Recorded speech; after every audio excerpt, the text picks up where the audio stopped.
Hello, I'm Joshua Lisec. I am the ghostwriter, the editor, the ghost publisher, all the things for people who want to write books but don't want to do the hard, boring work themselves. I am joined today by world-renowned IP, that is intellectual property strategist and IP attorney, JiNan George of Neo IP firm, world-renowned in North Carolina, and author of the IP Miracle, coming out this February. JiNan, how are you doing? Hi, I'm great. Thank you so much. I'm delighted to have my author-proof copy in hand today, Joshua. Sure thing, sure thing. I would change So, your title to my book guru because you were amazing, absolutely amazing. well, thank you, thank you. Now, speaking of amazing, you have this amazing creation right here, the IP Miracle. So probably the obvious question is, IP Miracle, like intellectual property miracle? What's that? What's the IP Miracle? Yeah, hey, fair question. I mean, one of the things I believe is that God does give us all the power to create, and ideas are the one unlimited resource we have, right? But it's not just ideas. Ideas are worth nothing, right? So you have to do something with them. And that's why I wrote the book, to help people understand that the miracle is transforming ideas into assets that are actually worth something that you can sell even outside of a business. You can license, you can generate revenue, but only if you take next steps beyond having an idea.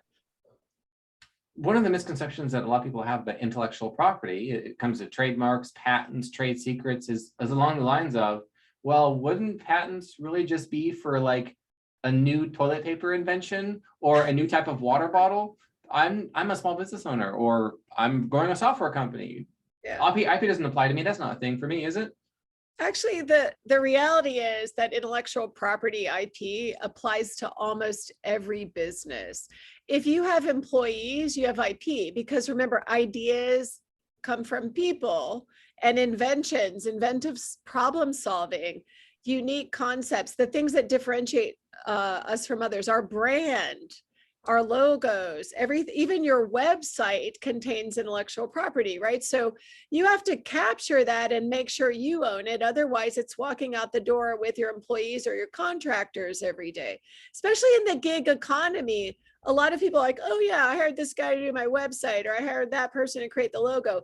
If you don't own the IP, all you have is a license, right? So people don't realize you have to have contracts, at least, that make sure that these people who are creating for you assign or transfer all of those rights to you. And the reason that matters is you're going to change them, right? You're going to update your website. Even if it seems like it's not a technical or complicated business, you have some intellectual property. So it is for everybody. Let me tell you a quick story. I just spoke to about 20 CEOs, all software companies. They've all taken on venture capital. And the fund kind of brought them all together to talk a little bit about intellectual property generally. And everyone in the fund was shocked. And I think the CEOs shocked each other a little bit.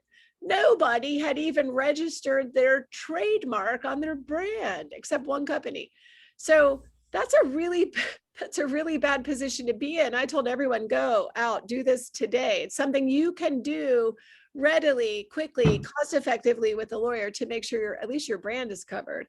But most of them do have some inventions, right? These are inventive solutions to problems, and those turn into patents or trade secrets, right?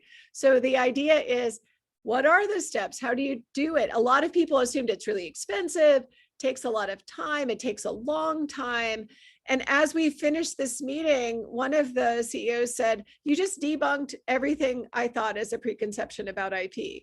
Now I know it's not that expensive. It doesn't have to take that long. And if it's done properly and you don't do it yourself, you can actually create something that multiplies the value of your business. So it's not just your revenue, your profit. It is something that literally gives you that higher valuation, whether you're raising additional capital or you're positioning to exit. And eventually everybody does want to sell their business, right? You won't run it forever. So you position yourself with intellectual property to do that.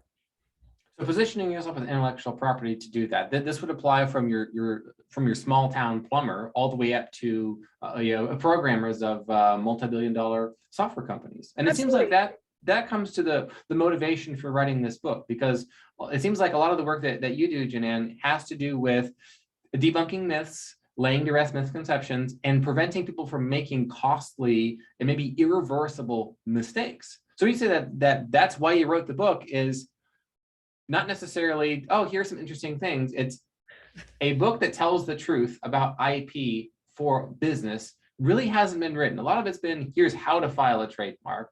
Here's this year's guide to intellectual property protection. But there hasn't been any real books out there. So you had to write it.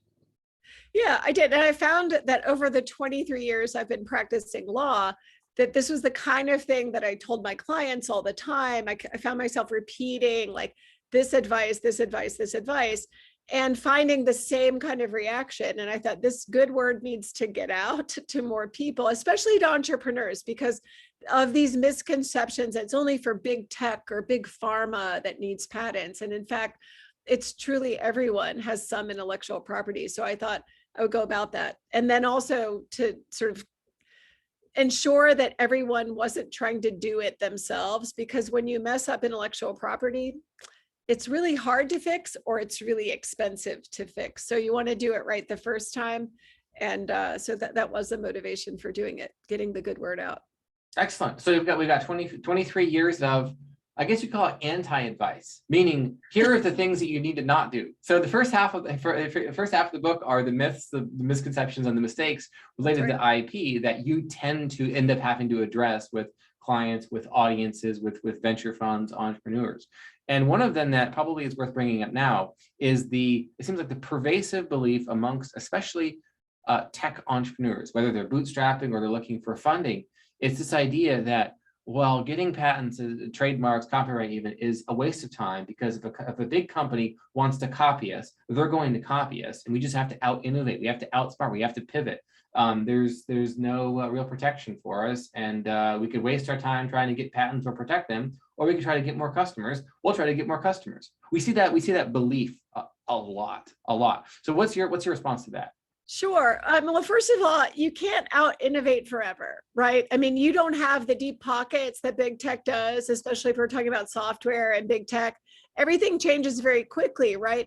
But intellectual property gives you those exclusive rights to keep others out of your space, right? That's the whole point of them. And what matters more is that you don't have to be the one who's enforcing it necessarily.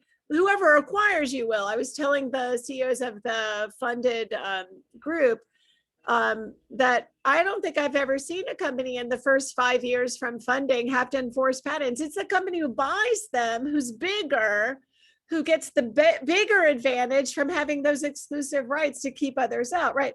I mean, you have to think about it from the standpoint of the big guys like Facebook, Apple, Google, Microsoft, et cetera, Amazon. Like, they care more about each other and their competitors than they do about you, but they care about your IP, your exclusive rights, because it transfers to them, right? So a lot of what we see that motivates their acquisitions is a valuable intellectual property space that they don't own, because there's no second place in patents. So if you get there first and you have created valuable strategic assets, that's going to be worth more to the bigger companies. Even if it's not the super big, the next bigger, the medium size, like companies that are doing 100 million or 50 million in business, they could buy your $5 million business and really scale it. So it has that ability to create more value the more it's transferred, right? So you have to think of it as you're creating assets for now, because the IP does help you get customers. It attracts top talent because it shows that you're innovative. You do have a keep off the grass sign while it's pending. You have a fence once it's issued that you can keep others out of your space. So it's never too early to start. It is a race to file, and people don't realize that. So the misconception of, oh, we'll just wait till we make money and then we'll file. You can't do it. You create a block to yourself if it's past 1 year in the US. You have just a short grace period. So you always have to think of it, I'm getting ahead of launching. I'm getting ahead of that software launch, getting ahead of the product release, that you file the intellectual property rights for the most part. Gotcha. So this sounds almost like an underdog advantage, meaning inventive people who have a new, let's say, new software platform, new app, new creation, new invention, new feature, new service, new whatever their process is, their idea that they're building something around. Right. The two paths are try to get as many customers as possible, not have competition, bigger competition copy you, or just get angry when they do, or try to offer something new. Yeah. Or you could think my competitor's big competitor, if they could buy me and my patents and my copyrights and my trademarks even, they would be able to multiply the value of what I've created here, because then they could keep their big competitor. So it's not so much a matter of you being maybe a 2, 3, 4, 5 person company and keeping the big, maybe a multi-billion-dollar competitor out of your territory. Although there are ways to do that you talk about in the book. But it's also, think about that competitors, second, third, fourth competitors, position your company to be able to be acquired by them so that they can enforce your intellectual property against the big company that could maybe very easily attempt to infringe on yours if you're just a little company. So it's thinking strategically, it's thinking big, it's also thinking with multiple zeros on the end of what your business is actually worth versus what it could be worth with IP. And that really is a miracle, isn't it? It is. And the other miracle is it starts from where you are with what you've created, your unique value proposition. And that's also what gets multiplied, right? You draw attention to what's differentiated, what's unique, what's an advantage about you. That's all sales, right? That's all marketing. So intellectual property does play into that. If you're fundraising, everyone wants to see that you have some intellectual property assets. If you are even trying to borrow money from a bank, right, or other lenders, they're going to want to see assets that you can put. We even had a client that leveraged their patent portfolio to line of credit $15 million secured only by the patents. Now that tells me there's some value there, and that's third-party confirmation. It's not just my word for it. Fantastic, fantastic. So there's a lot of people who are listening to this right now who will be going, okay, so how do I do this? Where do I start? What do I need to know? What applies to me? What doesn't apply to me? What mistakes have I already made? And how do I reverse them as fast as possible? The link is in the description below. The link to buy JiNan's book is in the comments below. Go ahead and pick yourself up a copy. It's available now. Now that brings us kind of back to the book. Yeah. You have 23 years going into this, this process. And a lot of aspiring authors who want to do the same, who want to package multiple decades, they'll often start writing a book in terms of the frequently asked questions. So they'll start writing down in a blank Word doc or Google Doc, here are the questions I keep hearing year after year. Maybe I should build some chapters. Now, you very well could have done that and gone the duration building the entire book yourself. But I'm curious, what was it that motivated you to say, you know what, I'm going to work with a professional writer and publishing expert to do a lot of this for me? What was the motive there?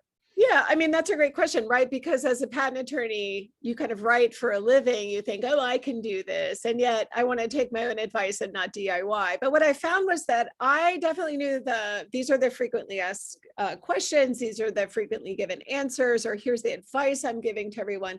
But what I needed was a different point of view, a different perspective for my audience, which wasn't from my point of view, right? So after I interviewed a number of people, Joshua, I found that your services were a great fit because you could see clearly the big picture, and I needed a reorganization, right? So the flow and the way to connect the chapter upon chapter, story upon story, and really ensure that there was a continuity to it. And that's your profession, and you're very gifted at it. And it literally made the book a miracle. The other thing is, well, you know, I also thought it would take this huge effort, and I would have to like quit doing regular work and just write this book and plow through it. I found that your systematic approach of week upon week upon week, just doing the ordinary week catch up, follow up, talking through things, taking what I had written and clarifying it, reorganizing it, and adding your capture, your collaboration on top of it. That's what really made it a complete, I think, and a readable, and I hope enjoyable and very useful book for entrepreneurs as our target audience. Thank you. That's the best way to say it right there, JiNan. Thank you. And I have one question for you, which is, leverage in the same way that people can leverage IP, you now have the IP of this book. You I have do. copyright, right? Copyrights on this. So Yeah. how are you and how will you in the near future leverage this book? What key, what locks, so to speak, does the book unlock for you as a key? Yeah. So one of the things I found instantly is existing clients and colleagues, or even people I know that I'm not doing business with. Everyone seemed to really resonate with it and have an interest in it, but also know someone who needed to have the advice or read it. So kind of it started with deepening relationships with existing clients and connections, but then also it's being passed on to other people. I was surprised even at pre-publishing how many people were referring others to the site to check it out. So I think outreach to new clients or potential new clients, to investors, to spread the word about what we're doing. And I think also older clients, people that we've worked with before, it's a great touch point to see here's what we're doing, new, updated, and reinforcing that we're about strategy. I mean, it's part of my unique value proposition as a lawyer. We don't just file patents, we create valuable assets. And so I think it is a better marketing piece for the work that we do as a law practice at Neo IP. Fantastic. So you follow your own advice. That's good. And so for those of you watching, you want to follow that advice too. Pick up a copy of the IP Miracle in the description in the comments below. JiNan, thank you for joining so much. Thank you so much for joining today. This has been a blast. I really appreciate your time. Thank you. Couldn't have done it without you, Joshua. Appreciate it. It's been my pleasure. Thank you. Thanks.